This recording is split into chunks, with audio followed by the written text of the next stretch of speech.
Todo mundo, né, sofre de angústia, sofre de depressão, sofre de ansiedade, tem traumas. Ninguém, cara, ninguém tá zerado nesse game. O mundo, ele é muito egoísta, o mundo é muito selvagem e pra sobreviver, filho, a gente vai perdendo lascas às vezes. E aí, algumas dessas lascas viram problemas maiores, certo? Alguns desses mecanismos que a gente quebra pra poder empurrar e continuar seguindo em frente, vira uma peça que vai gerando um problema maior. E isso ferra a nossa vida. Porque, filho, foi assim que Freud se popularizou. Ele começou a entender o nosso passado e, entendendo o nosso passado, ele explicou e entendeu o que tinha que consertar no futuro. As pessoas são cíclicas, elas têm certos comportamentos porque em dado momento elas passaram por certas coisas. E muitas vezes, filho, você tá como tá circunstancialmente. Você não tem culpa, mas cabe a você a responsabilidade de mudar o teu status. Por que as pessoas não têm desejo? Por que as pessoas não têm buscas? Por que as pessoas não têm a ambição? Porque elas meio que parecem mortas, sabe? Parecem frias. Elas estão condicionadas àquela bolha e elas não têm energia pra ir pra frente. Onde se perdeu a energia da vida dessas pessoas? E eu expliquei. Só que ao explicar isso, né, e ao explicar como resolver, me deu um insight que fica às vezes mais simples ao explicar isso. Eu explicar pra você por que você tem depressão, por que você tem ansiedade, da onde nasceu os seus bloqueios, os seus traumas. É uma busca aqui, filho, didática, de traduzir uma coisa bem complexa de explicar, pra que você, ao analisar, coloque na sua vida. A coisa aqui vai ser de tal profundidade que facilmente eu poderia vender um curso pra fazer essa aula. Mas, cara, nem tudo é dinheiro. E assim como a RC363, 364, 365, que ajudou vocês a curar muita coisa, eu espero que esse aqui ajude vocês a curar muitas outras coisas. Hoje, eu vou te explicar por que, quando os desejos morrem, outra coisa ocupa espaço. Porque, filho, entende, são 11 jogadores. A tua vida são 11 jogadores. Tem os apartamentos lá, de um prédio. Você é o prédio. Se desocupou um, filho, tem que ocupar outro. Não tem apartamento vazio. Nem que o cara do lado tome a outra casa. Mas não tem apartamento vazio. Não tem como tirar jogador. Então, quando você tira o desejo da sua vida, quando você tira a busca, quando você tira o propósito da sua vida, porque a crença positiva cria desejo, o desejo é o radar que acha a possibilidade de chegar onde precisa através de uma crença positiva, que é feita baseada nas suas experiências. Você começa a sonhar com o objetivo, né? Vai escalando, transforma ele em propósito, cria os comportamentos necessários para lutar e criar as soluções, e aí as ações fazem você crescer. Entendeu isso? É assim que as pessoas direcionam toda a sua energia para vencer. Uma pessoa que já evoluiu muito, né, no horizonte de consciência, ela já tratou as coisas que roubam energia. Medo, vaidade, insegurança. Quanto mais avançado for, mais você percebe que o maluco parece uma máquina quando ele escolhe um destino. E não é aquela máquina egoísta que sai,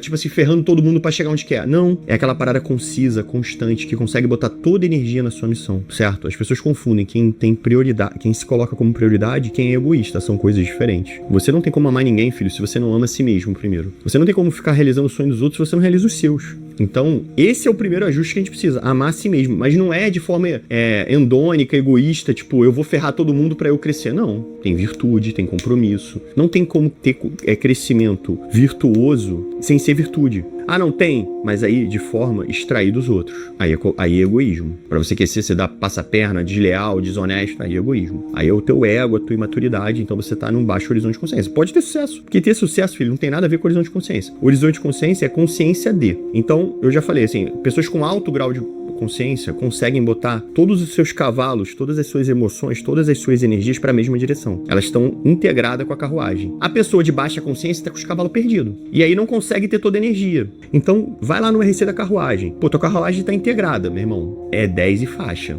É 10 no ataque. Porra, a tua carruagem tá toda desintegrada. Tá toda requenguela. Porra, filho, tu vai perder força. Tu não vai conseguir ter a mesma velocidade. Eu vejo muitos autores dando soluções, mas eles estão em horizonte de consciência muito avançado. E aí, as soluções deles são eficazes pra quem tá naquele horizonte de consciência. Mas pra quem não tá, vai ser uma frustração, uma angústia chegar naquele nível. Claro que ali é um caminho, né? Igual Cristo. Cristo é um ideal. Então ali tem um caminho. A gente tem que sempre buscar. Mas se você não souber lidar com as suas frustrações, você vai começar a criar traumas, criar angústias e vai dispersar, desintegrar a tua carruagem. Muitas vezes tua carruagem é desintegrada, filho, pelas experiências que você acumulou e não soube lidar. Você não soube ressignificar. E aí, dá exemplo, você passou por muitas dificuldades na infância, foi amassado. Pô, se você foi amassado, filho, você não teve condições de ter vitórias. Porque, meu irmão, terreno altamente destrutivo, só que em vez de se olhar como uma pessoa que foi sobrevivente àquilo, você se olha como uma pessoa que mereceu aquilo. São coisas distintas. O cara que acredita que mereceu porque ele se enxerga como um coitado, como um desgraçado, como uma vítima, ele vai ficar inconscientemente na vida repetindo o ciclo de coitado, de vítima, de merecedor de sofrimento. Isso vai, num primeiro momento, o ego vai proteger ele, mas quando esse ego quebra, a realidade destrói, essa pessoa começa a ter grandes problemas de angústias, traumas, não consegue se integrar totalmente, perde o desejo. Mas o que eu quero te dizer é o seguinte, ao ressignificar essas coisas que passaram, saber entender elas, olhar pra elas, você tem que, filho, RC 139, todo mundo tem uma criança na cabeça que sobreviveu àquela fase. Você tem que fazer as pazes com ela, abraçar ela, mostrar pra ela que ela ter sobrevivido te possibilitou hoje vencer outras guerras. Ela não tem culpa, filho, mas você tem responsabilidade de curar ela. Todo mundo tem uma criança machucada, filho. E quando esse machucado começa a atrapalhar a sua vida, é a hora de você ter coragem de encarar ele pra poder se consertar. Vê lá o RC 39 sobre curando traumas. Foi o primeiro insight que eu tive, que o não lidar bem com os traumas mata seu desejo. Porque não tem como, filho, a gente ter propósito se a gente não tem tesão pela coisa. Mas você não vai ter tesão pela coisa, filho, se você tem medo, crenças negativas, se você não tem experiências positivas. É aquilo assim, não tem como tu encarar um inimigo de nível 10 se você ainda não saiu do nível 1. Então você tem que fazer primeiro as coisas de nível 1. Só que assim, olha os comportamentos imaturos que vão te destruindo. Tu tá em nível 1,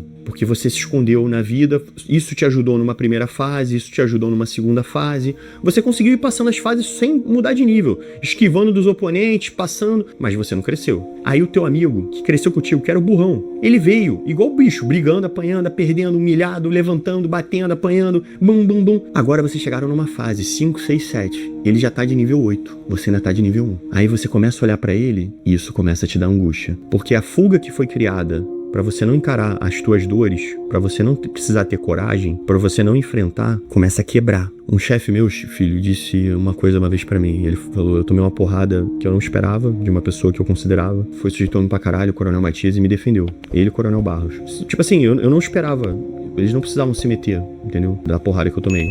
Eu tava disposto a encarar. Mas eles acharam, não gostaram. E aí, compraram a briga. Botaram a mão. Eu tenho respeito por eles, absurdo. A parada é porque eles já passaram por essa dor. Então eles verem eu passando por essa dor, deixou eles putos. E aí eles compraram minha briga. Eu nunca passei. Primeira vez que eu tive amigos que me defenderam assim, eu fiquei emocionado. E aí ele falou pra mim assim, ele falou, Kadá, aprende uma coisa. A frase do Coronel Matias. Tá com você na merda, é maneiro. Mas às vezes o cara tá com você na merda e ele quer que você continue na merda. Quando você cresce, a inveja dele vai fazer ele ficar puto contigo. Filho, às vezes as pessoas que gostam de você, que estão subindo passando de fase junto contigo, elas não estão encarando as guerras dela. E quando você começa a encarar, no começo eles vão rir, mas depois você vai vencendo, você prova pra eles que eles podiam ter vencido as guerras deles. E aí você quebra aquela realidade que eles simularam pra se proteger. Aí fere o ego dela. Aí o ego delas, pra se proteger, te ataca. Mas também, quem já não ouviu mais também, filho, quando dá certo? Minha esposa, ela é super dedicada em tudo que faz, irmão. Eu nunca precisei, olha, porra, eu sou uma joia, eu nunca precisei indicar minha esposa pra trabalhar. Quem já trabalhou com minha esposa uma vez, sempre chama minha esposa pra trabalhar. Porque ela é proativa, porque ela é dedicada, porque ela leva trabalho pra casa, ela cumpre as missões. Ela é sujeita a um pra caralho. Mas as pessoas vão diminuir minha esposa por causa da beleza. Mas também bonita, não tem nada a ver, cara. São ambientes técnicos. Mas também, mulher do major,